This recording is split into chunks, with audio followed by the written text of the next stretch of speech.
Hey, what's up, ant vloggers? This is Momshi, and yes, meron tayong bagong video ngayon, guys. Ayun, matagal ko nang gustong i-share sa inyo, pero ngayon lang siya magkakaroon ng katuparan. Wow!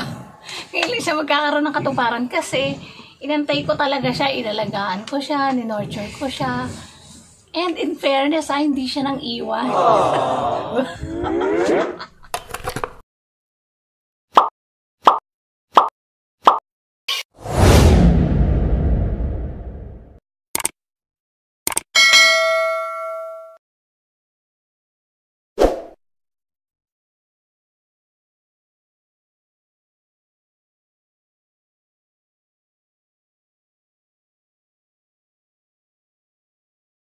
Oh God. Ayan guys, gusto kong i-share sa inyo yung aking experience sa pag-aalaga nitong ating aanihin sa ngayon. Mag-aani tayo ng kangkong. Bali 60 days yata bago ko siya napatubo.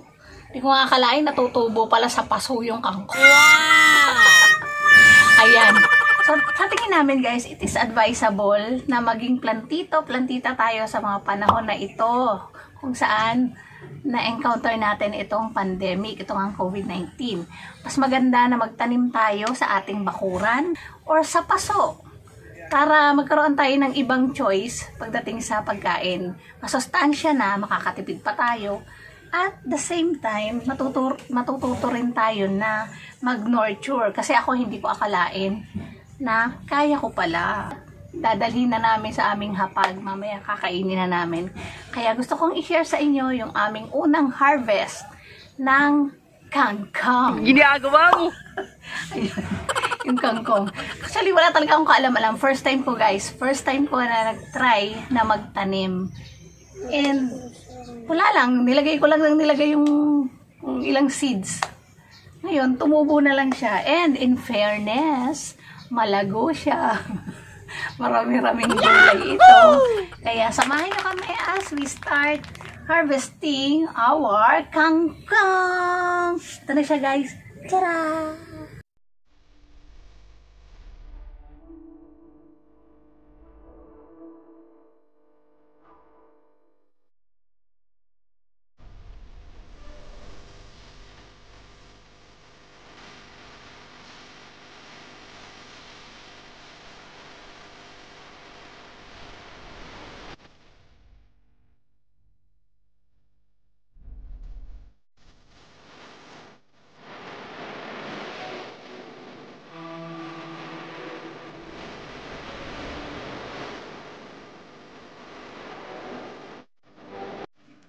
At dahil first time namin ito, kailangan mag-selfie muna kami ng aking kangkong bago siya kainin.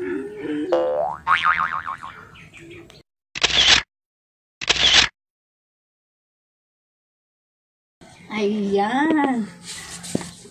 Oh, Senyor Santibanez, pasintabi. Alam ko wala kang kangkong sa shelda mo. Ako meron. Oh. Wow! Big Dada, ang gunting! Ano ba ito gunting? Ayan. Gugupitin na natin. Gupitin ko ba ng buo? Ito? Ginugupit ba ng buo? So, guntingin na natin ito. Sandali, wala pala akong lalagyan. Sandali. A few moments later. So, ayun. After natin mag-selfie, gupitin na natin siya. So, unahin ko na itong nasa baba kasi nakalaylay na siya. Hindi ko alam kung saan ginugupit to, guys. Kung mapudpud ko, sorry naman. Hindi ko kasi talaga alam. Ayan. So, paano ba yan? Kailan ba ako nag-start mag-plant na itong kangkong na ito? Ay, sila na pala maghihimay yan. So, nag-start ito, guys. Itong tama ba pinaggagawa ko? Ganito ba? Ginagawa mo? Nagsimula ito, guys. Tira mo rin naman ang dahon, ha? Ha? Tira mo rin ang dahon. Ayun. Huwag mo na masyadong ito. Inubos. So, nag-start akong mag-plant ng kangkong, guys. 2 months ago siguro. Hindi ko na sigurado eh. Sobrang tagal, kaya hindi ko na alam, hindi ko na inisip. Hindi ko na inisip kung kailan ako nagtanim ng kangkong. Pero, ayan na nga, maa-adobo na namin siya. O kaya, pwede rin sa sinigang. Ang maganda rito, guys, organic to, promise. Walang kahit ano, lupa lang talaga. Lupa lang talaga to, tsaka tubig. Sandamakmak na tubig. Yung experience ko dito, nung simula, nung nagtatanim ako, ba't ganun? Sabi ko, sabi nila, madali lang tumubo yung kangkong, sandali lang. Eh ako mag-isang buwan na, ni wala pang sibol. Ba't ganun? Yung pala naisip ko, ano kaya? Siguro kulang sa tubig, baka uhaw. Uhaw sa tubig. Ang ginawa ko, so ang ginawa ko guys, pinaliguan ko siya ng tubig araw-araw, umaga, hapon. Ayan, nagulat ako. Bigla siyang sumibol ng bonggang-bongga. And ayun na nga, ang ganda ng tubo, malalapad. Ayan. So yan. Ayan lang. Ano ba ito? Ayan.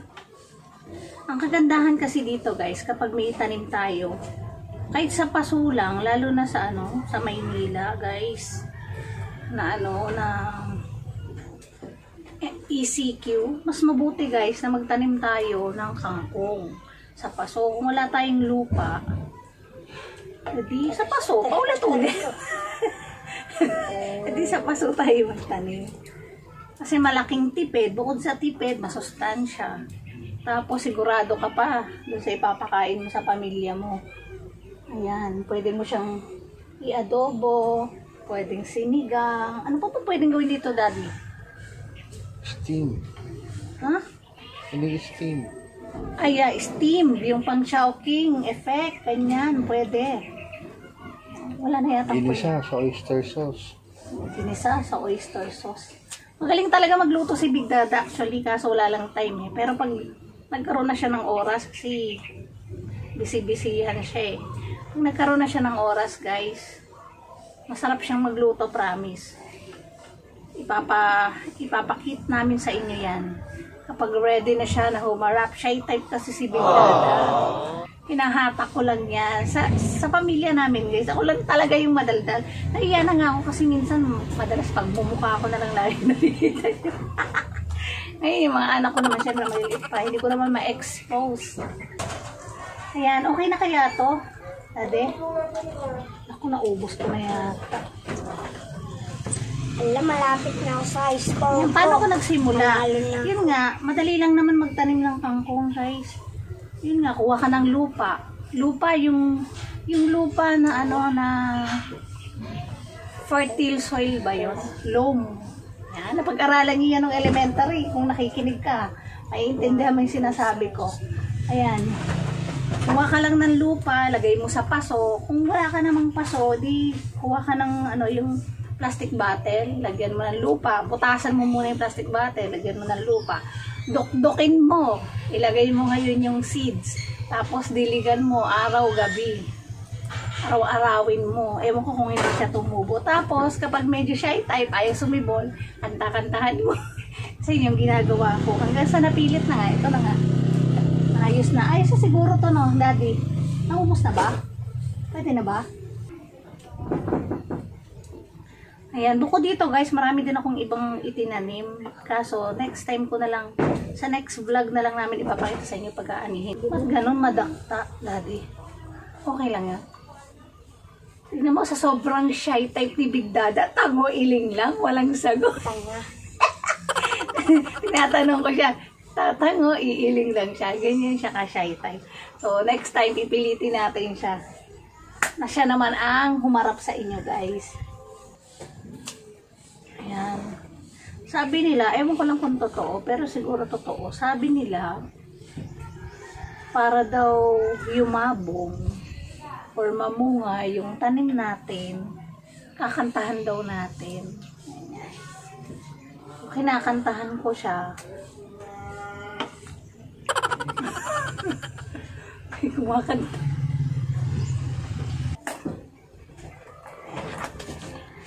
So, here it is guys. Ito na yung aming first kangkong harvest. Ang saya, isang ulaman na ito. Ayan. So, I hope guys, ma-inspire din po tayo na maging plantito-plantita. Kasi, ayun, kailangan maging wais din tayo para makatipid, para makakain din ng masustansya. Yun nga, magtanim tayo.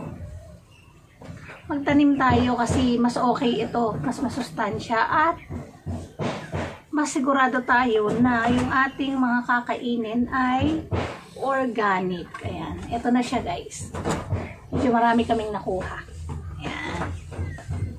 So, salamat po sa panonood sa aming video. Please don't forget to like, comment, share, and subscribe para lagi kang updated sa aming mga susunod na video. Kung nagustuhan mo at na-inspire ka sa videong ito, huwag kang mag-atubili na i-share itong aming kangkong harvest. Thank you so much. This has been Mom Chi. Stay safe everyone. Stay home. Stay at home. God bless and bye.